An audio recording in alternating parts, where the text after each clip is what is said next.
but we got some business to take care of right now. After we saw what the Spurs did to the Raptors last night, just demolished them by 28 points. The Raptors are now 0-6 versus the top 3 teams in the league. You wrote yesterday that the possible trade destinations for Paul Millsap might include the Toronto Raptors. How quickly do you think they could swing a deal to get him? It really just depends if Atlanta is okay with what Toronto's willing to send out, because I think Toronto's got to be willing to do it at this point.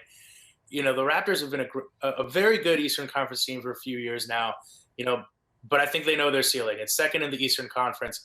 LeBron's always going to be there. The Celtics are so much better now than they were in years past. That Toronto right now is presently constituted. They're not a finals team.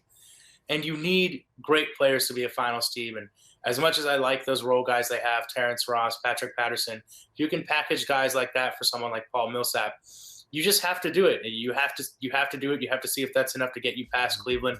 I mean, Millsap's been a great player ever since he got to Atlanta.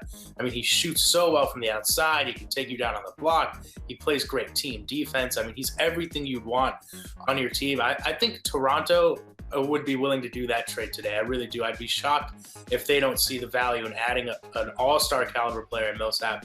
And if you have to give up someone like Terrence Ross, Patrick Patterson, some draft picks, I think you have to do it. It just comes down to if the Hawks can think there's a better package out there for them or not.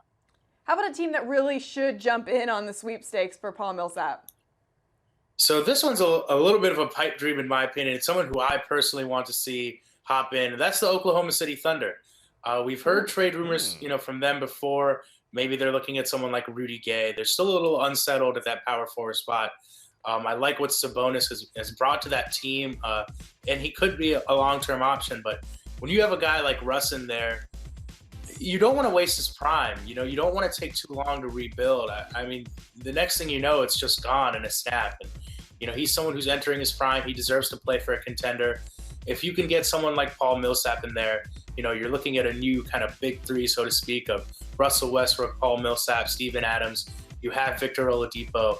Now you can, build out from around those guys. So that's a team. I don't know if they necessarily have the pieces to make it work. Atlanta would have to love Enes Kanter to swing that kind of a trade. But I'd love to see Oklahoma City get involved and maybe kind of make a new big three, give Russell Westbrook a contender, bring them closer to the level of someone like Golden State.